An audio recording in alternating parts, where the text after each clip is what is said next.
little more time talking about sort of what we do and who we are.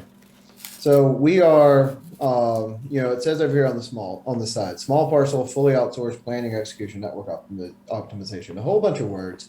Essentially, what ShipStore is we combined a deep background in logistics with our proprietary technology that we've built on the software side. We are a transportation management system that covers multiple modes. And what that means is we're a technology that facilitates shipping in multiple modes. So that's truckload, that's LTL, that's small parcel. And it's also multi-carrier on the small parcel side, which is very unique. So that means if you're shipping a bunch of boxes out at once, our system is picking, this one is the best price is going to be on UPS, this one on FedEx, this one on the Postal Service, whatever that case may be. Doing that's all kind of AI driven, data driven analytics, like on each box as they're coming off of an assembly line, or if you're packing them yourself. So it's saving people, quarters and dollars and $10 here and there on every single package, which yields, great savings over the long run. It adds efficiency to their processing, their entire shipping system. We're able to decide that, this group of small parcels are all really heavy. Maybe that should go truck or less than truckload on a pallet, all of those kind of things our system is designed to do. It takes shipping, which is a really complex, in general, it's one of the more complex things people have to solve, and it simplifies a lot of that. So in terms of who we are, Marty Gooch up here is our founder, and there's me, a picture of me. Both deep backgrounds in the logistics space, so it's really, there are software companies out there. There are people who write some code and decide to go attack an industry. We're industry people who wrote software to solve real problems. And I think the way we approach customers, the way we approach solutions, certainly speaks to that, that deep industry knowledge. There's a couple other people on our team. We've got a very robust team of industry experts. A little bit, as Sean alluded to, I'll talk to you about the parcel industry at a very high level and why this is so impactful right now, why this is so important.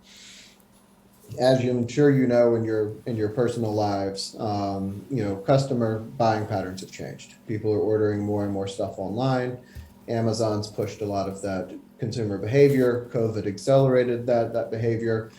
So you've had a generally, strong economic cycle the last couple of years. You see, GDP in the mid to high single digits, but parcel's been growing at this is showing 2020, this slide, but it grew at 37% from 2019 to 2020.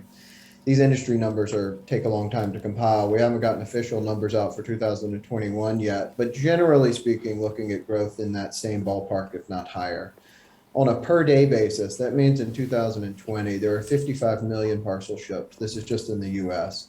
All the numbers we're looking at right now, these are not official yet, but it seems to be that number's closer to 75 million that we're in 2021. Early expectations were that market's going to cross the 100 million parcels per day line by 2023.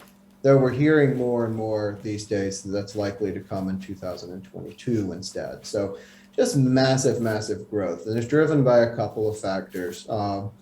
Primarily your, like I said before, that Amazon effect, right? Order 10 things that are delivered to your doorstep versus driving to the store and buying those 10 things. But you're also seeing a shift in the B2B market where more and more people are shipping small parcel from, one business to another versus that all being in the freight markets. As we look at this year and some of the, what we're looking at going into peak season, Sean had mentioned it a minute ago about, ordering Christmas presents, holiday presents, just all of the, what we call kind of peak season activity. Peak season, in the shipping world really starts in August, right? Where you have the back to school stuff that's showing up. Everybody's buying books and clothes for their kids. That starts to roll into, the Halloween type season, into Thanksgiving, into Christmas, et cetera. So that's the busiest retail time of the year historically. Because of some of the issues we've seen globally this year, there were shutdowns, COVID-related shutdowns in China for about 2 months in April and May. Some other supply chain disruptions. You've heard all of the, congestion issues that we've been dealing with for some time.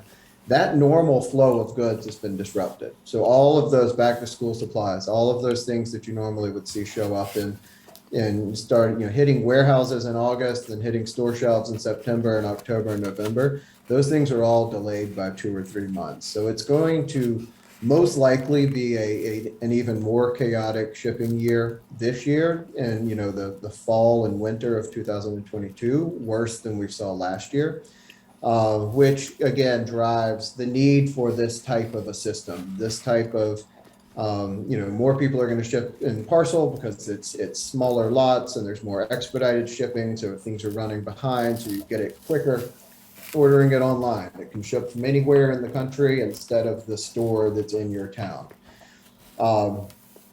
You've got to be able to source from multiple different places. So there's a lot of, just kind of, economic market forces that are at play here that's going to keep this parcel industry and this transportation industry kind of top of mind, and people are really looking for solutions.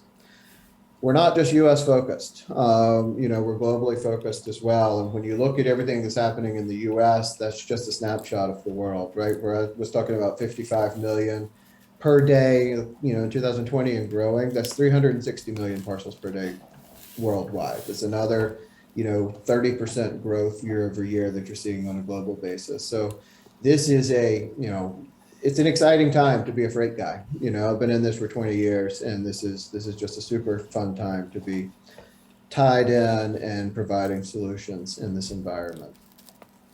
One of the other big headlines you've probably seen in the world, and as it relates to freight, is pricing is through the roof. Carriers are raising rates as much as they can. Some surcharges, peak season surcharges, handling surcharges, fuel, those types of things are up as high as 50% year over year. Fuel right now, certainly top of mind for everyone. Fuel surcharges last year were in the 6 to 7%, right? So if you had you shipped a parcel and it cost $20, you're going to have a 7% fuel surcharge on top of that. Now we're approaching 20%, right? So these are some very material increases in terms of your overall cost for shipping a package. How do you combat that? Well, you find the most efficient way to ship. You're still going to have to pay for fuel, but if you can limit the distance it's going. So the country is split up by zones, right? So a zone 1 is more of a local shipment. A zone 8 could be all the way across the country. The more you can distribute your inventory into warehouses where you're only shipping zone 1, zone 2 type of stuff, that obviously the less fuel you're burning, the cheaper your overall freight is going to be. The more you can bring in the right carrier for the right type of good, the lower your base rate is going to be. Fuel is a percentage of that base rate, so the lower the overall cost is going to be. Those are the kind of solutions we bring to the table. We look at a shipper's data, across the board, everything they're shipping, analyze it, figure out which carriers are the best, and help them optimize that. And, ideally the end goal is to produce, anywhere from 10 to 20 to 40, 50% savings, just depending on the opportunity. As Sean alluded to with his announcement, some of these changes that we've made, we've updated our suite of services recently. We've been in business, so I said we're logistics people that do software. Founded our logistics side of the business in 2009 and started building the software in 2011. So we've been at this a long time. And historically, we've really always focused on the big, large, complex shippers. Their software is really geared towards taking a warehouse with 50,000 different types of orders, 50,000 different SKUs that are going out. You could be shipping 10, 20, 30,000 boxes out per day. It's massively complex, and our system comes in and sorts that out. That's really the way we built it over the last decade. We've gotten to a point where we've, just like you see with a lot of softwares, right? Where if you build it at the enterprise level, it's good enough. It's so good then you can you can start to offer that, to smaller shippers at a much more reasonable level. We can give it out. You can give the software essentially out for free, whereas, a big custom install for a large shipper years ago, is a completely different type of structure. So we've been able to take what we've always said is our limit, our minimum is $1 million of spend. We've been able to drop that down to $50,000 per year, for total freight spend. We've been able to, where we've historically said, we're an efficiency software, we're about, execution. We still do all of that, but now we also have wholesale rates we can add into the system. So yeah, can we make your shipping better on your rates? Sure. Can we bring in rates that are significantly better than what you're paying now? Yes. Can we use some combination of those two, where you might have a great UPS rate, but you want to bring in a regional carrier or the Postal Service or FedEx or whoever the case may be? Yes. Like, we have a very, very broad basis of kind of tools, arrows in the quiver, if you will, to serve multiple different types of shippers. So if you look at sort of the SMB market, these small to mid-sized shippers, we have, we have exclusive wholesale rates on FedEx that we can provide to people through our software. We have, UPS related products where we can do a lot from a connectivity side. We can do a lot on the rate side. There's tools for those guys. I mentioned USPS, the priority mail service is wonderful. We have discounts there. We do regional carriers, so these smaller, people like LSO, GLS, Better Trucks, Speedy, On Track, some of these kind of names you may have heard in the past. All of those are connected to our system. We're not just a parcel carrier. We do LTL, we do truckload, we do international.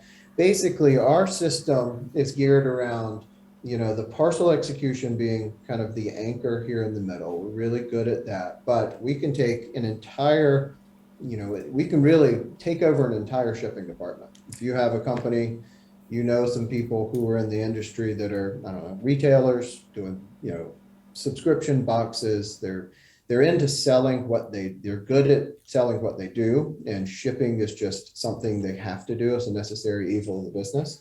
We come in and take over that entire department.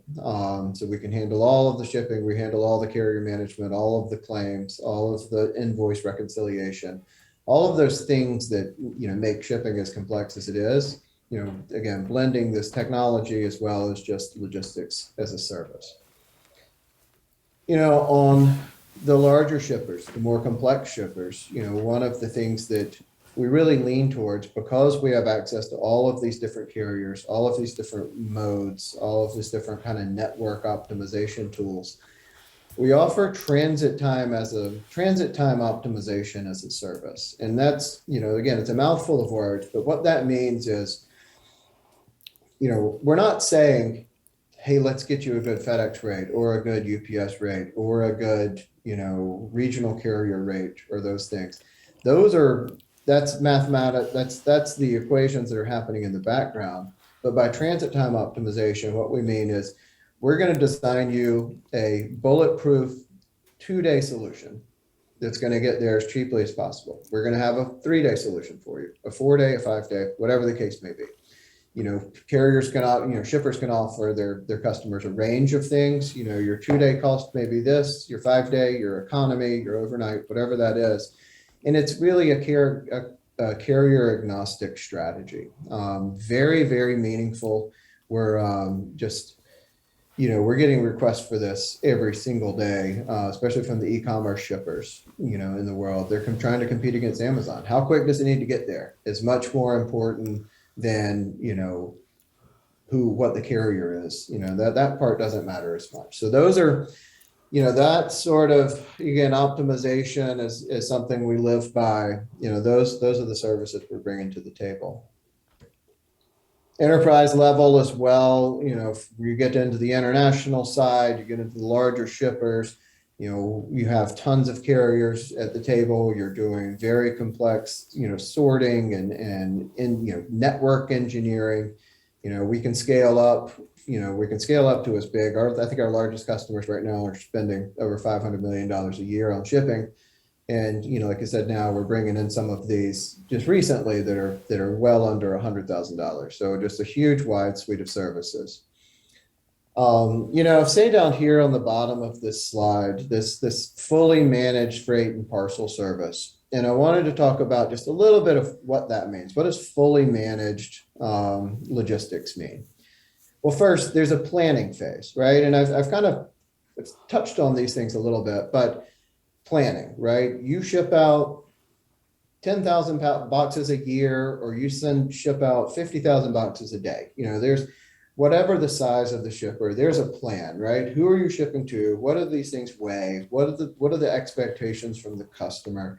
Is it perishable? Any of these questions of kind of what you're shipping and where it's going. How are these things packed? What's the best way possible to ship?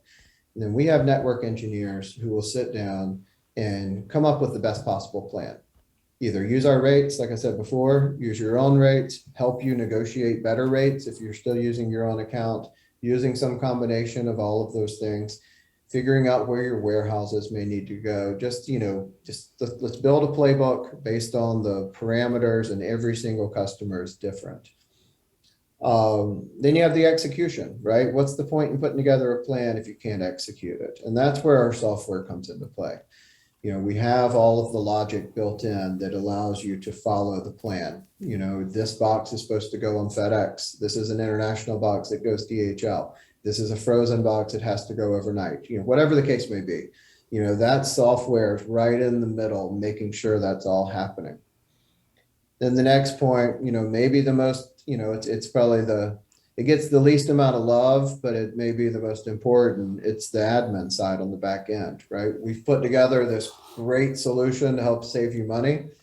If your bills aren't lining up right, if you're not paying the carrier, if the carriers are charging you wrong, if things aren't showing up on time, if there's damages, whatever the case may be, if we're not billing correctly, auditing, providing all the tracking, providing all the analytics, just reporting, monitoring, modeling, making changes to the plan as needed, just all of that administrative piece is where most shippers who are trying to do it on their own, that's where they have the most trouble, and that's where we invest the most time, right? The setup takes some time. The execution, you set up the system, it runs. But like this administrative side of really making sure everything's working and firing like it should, that's really where that's really where the sausage is made. So I wanted to, how do you find people? So I gave you a quick overview, and I'm sure there's a million questions, right? A quick overview of what we do, right? But how do you find people? If you're as an account executive, how do you sort of introduce this to shippers out there? First on us, just to recap, we've opened up, we've ramped up our resources. We've kind of developed the system for a much wider, group of shippers, right? From the small to the very large. We've layered in our parcel with our LTL and our international and our truckload capabilities. So it's like, we're open for business. We can look at just about anything and have solutions, for most people. Not everybody's a fit, but ideally we have something we can help people save money or help them, their shipping be, run more efficiently. Typically we're seeing 20 to 40% savings on parcel. That's not guaranteed. It depends on where, that shipper is right now and what they're trying to do and how flexible they can be. But generally speaking, if you were to look at, 10 opportunities, we're going to get 20 to 40% on 8 of them, right? Full service freight, this is, for the small and large shipper. The consulting pieces we've talked about around warehouse management, et cetera. Where should your stuff be around the country? How do you optimize your inventory management to fit what you're trying to do on the shipping side? These are all services we bring to the table. What's not so great is you're out prospecting or have some ideas. You're bringing these ideas to our subject matter experts. We're not looking for transportation brokers. When we talk transportation, it's normally a natural fit to go to someone you may know in the transportation space and pitch this as a service. I like to say never, right? Because there's certainly opportunities where those can be great partners, but a lot of times if companies are in the business of reselling freight services already, they're generally more of competitors to us than they would be good partners with us. We're looking for partners. We've talked about all this consulting, talked about how we plan, execute, administer, all of that. That service doesn't fit as well for people who are just rate shopping, who are just looking for the cheapest possible alternative, who don't have that loyalty. Those types of churn and burn types of customers just don't fit our model very well, and they're not good long-term partners. Sean mentioned at the beginning, when we bring someone in as a customer, they're here forever. This residual income, and for the most part, our retention rate's 98%.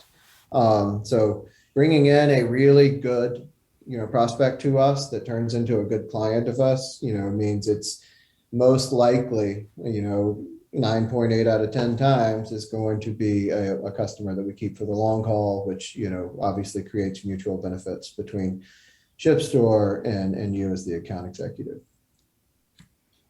So in terms of industry verticals, where we play, I've mentioned it several times. We love complexity and we love simplicity. We can save the more simple shipper, smaller shipper, generally can give them a lot of savings. Whereas the larger shippers, they typically already have pretty good rates. It's more of an efficiency play. It's more, feeding into that solving complexity side of the market. But in terms of industry verticals, fulfillment and e-commerce, very active in that space. Retail, obviously, that's the e-commerce play. Medical supply and healthcare, very active. Printing, industrial parts. You think of those for Uline as they're not a customer of ours, but I just think of that. They like to mail out that 2,000-page catalog of all of the bolts you can think of in the world. Some of their competitors are customers of ours, right? Where they have 50, 60, 70,000 different, items in their warehouse and they have to ship them out. They work well in our type of system. It's funny, on the legal side, banks, financial institutions, tons of, people shipping out credit cards, people shipping out legal documents, all of that kind of stuff where the last thing they want to do is deal with FedEx, as an example. We can come in and make that a lot easier for them. And I've mentioned it before, subscription box companies, we do a ton in that space as well. Could be food, it could be clothing, it could be, gadgets, whatever it may be. When you're wine, those companies that are shipping out on a regular basis and have that loyal following, they come to us for solutions like, what we call batch processing. How do I efficiently create 10,000 labels for things that are exactly the same? So those are definitely places we play well. So those 4 easy questions that I mentioned in the beginning, we're providing these solutions. And so we want these open-ended questions to really see what the problems are. Are you happy with your shipping? Are you paying too much? Or do you have problems with your shipping from claims, or people aren't picking up, they're not delivering? Do you really know your shipping? Do you understand the costs? When I'm doing discovery calls, there's some version of that question that I'm asking every single time, just getting to know their process. And we have a solution for almost every piece of it. These cues that you hear a lot is shipping's a pain. My rates keep going up every year. They keep adding more charges. My customers, we're not getting the visibility we need. We don't know where our packages are. We're losing money and we don't know why. That one's one I hear more than I would like. It's a huge opportunity for us, but it's amazing how often people say that they're charging their customers for shipping and they're still losing money and they don't know why. So, any of these types of things, if these resonate with people, if these questions, get people talking as you're talking to your contacts in the industry, then, fill out that prospect form, get them to the subject matter experts. We'll get some more information and, kick them our way. We've got a great team who's ready to vet some of these opportunities as they come across. And, and ideally add them to the book. We can get these accounts closed relatively quickly, and ideally a smooth a transaction across the board where you can bring them through that channel and get them to us, then, we'll all win. So that's kind of a high level of what I wanted to cover just from, the ShipSource standpoint. Happy to pause it there, take any questions.